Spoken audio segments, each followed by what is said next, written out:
Hello everyone, कैसे हो आप लोग। आशा करती हूँ आप लोग से बढ़िया होंगे और आप स्वस्थ होंगे, मस्त होंगे।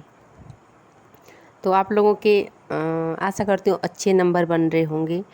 और जिन लोगों के अच्छे नंबर बन रहे हैं उनके लिए बहुत सारी शुभकामनाएं। मुझे आप लोगों के बहुत सारे कमेंट आए कि आपके कितने नंबर बन रहे हैं। किसी ने कहा दीदी आपके कितने नंबर बन रहे हैं। तो मैं क्या बताऊँ, नंबर तो मतलब कि बताने लायक नहीं है।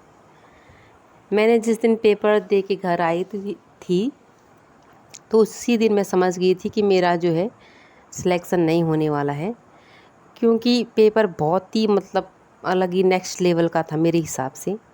बाकी लगने वाले तो इस मैं पहले बता चुकी हूँ कि इस जो भर्ती है तो इसमें भी 1500 टीचर चुने जाएंगे, लेकिन हो सकता है इसमें मेरी किस्मत ना हो। और मैंने अपनी तरफ से अपना 100% दिया था अपने हिसाब से, लेकिन लगता है आयोग ने जो पेपर बनाया था उस हिसाब से मैंने अपना 100% नहीं दिया। तो अब मैं कई दिनों तक तो इसी उसमें थी कि मतलब वीडियोज़ भी नहीं बना रही थी और बहुत सारे उसी में थे कि मतलब टेंशन था। हर बार मुझे वो याद आ रहा था जब पेपर का था और इतनी तैयारी मैंने की थी। और होता है हर किसी ने सपने संजोए रहते हैं, तो मैंने भी वो सपने संजोए थे कि अल्टीमेट सिलेक्शन होगा। मतलब बहुत सारी चीज़ें हैं जिनको अब मैं बताना भी नहीं चाहती और बता के अपना दिल और नहीं दुखाना चाहती। और एक बार तो मेरे दिमाग में ये चल रहा था कि मैं बिल्कुल भी अब तैयारी नहीं करूँगी, क्योंकि पढ़ के कुछ नहीं हो रहा है। लेकिन फिर जैसे कि होता है ना, मैं आप लोगों को कहीं मोटिवेट वीडियो देती थी, तो कभी कभी जो वेट करता है तो उसको भी जो है डीमोटिवेट हो जाता है। तो मैं अपने एक दोस्त से बात की, फिर घर में कई सदस्यों से बात की, तो सबने यही बोला कि आगे इतना करने के बाद पीछे क्यों हटना। और फिर हाँ, मुझे वो चीज़ें याद आई जब मैंने बहुत संघर्ष में मतलब कि एलटी की उस बीएड किया था। और बीएड के लिए मैंने बहुत ही मतलब मेहनत की थी और बीएड निकाला था। उसके बाद मतलब कि सीटेट पास किया। लेकिन मैं अब ये कह रही हूँ कि इतना सब कुछ करने के बाद पीछे क्यों हटना। अभी है, वैकेंसी है, एज भी है, तो क्यों उसका मतलब कि वो ना किया जाए। और अपनी तैयारी को जो है मैं फिर से स्टार्ट करूँगी।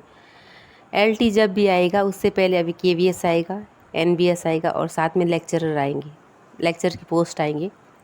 हालांकि मेरा लेक्चरर हिंदी सब्जेक्ट से नहीं है, मेरा संस्कृत से है। और संस्कृत में बहुत कम पोस्टें आती हैं और साथ ही में जो है उसमें थोड़ा हार्ड भी रहता है, क्योंकि संस्कृत मैंने 2015 से छोड़ दी थी जब मेरा एमए हो गया था। तो उस दौरान से मैंने छोड़ रखी है, तो इसलिए मुझे हार्ड लगती है। नहीं तो उस दौरान तो मुझे अच्छा लगता था। तो इस वजह से जो है मैं मतलब लेक्चरर की तैयारी तो करूँगी, लेकिन देखती हूँ अगर कहीं से कुछ अच्छा कोचिंग का मिल जाता मुझे संस्कृत का, तो ज़रूर मैं उसको मैं करने की कोशिश करूँगी। क्योंकि कभी कभी कुछ चीज़ें जो हार्ड लगती हैं तो वो सरल भी होती हैं कभी कभी। मतलब उसको कर सकते हैं हम, क्या पता मैं हिंदी की टीचर न बन के संस्कृत की टीचर बन जाऊँ।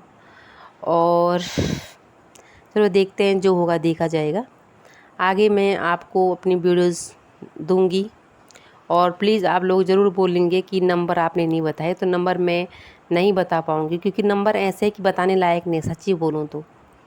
और बहुत दुख हो रहा है मुझे कि ऐसे नंबर मतलब आ सकते अपने आप से ही, मतलब अपने आप से ही परेशान हूँ, अपने आप से नाराज़ हूँ कि ऐसे नंबर कैसे आ सकते हैं। क्यों मैंने पहले हिंदी नहीं की, साइकोलॉजी नहीं की। अब वो कहते हैं ना, जब आदमी निकलता नहीं तो बहुत सारी जो है प्रॉब्लम होती रहती है। तो आज मेरा बर्थडे था तो इसलिए हम लोग बाहर गए थे और थोड़ा बाहर जाके शाम को पिज़्ज़ा खाना था, तो इसलिए बाहर गए और थोड़ा जो है इन सारी चीज़ों को भूल करके मैंने अपना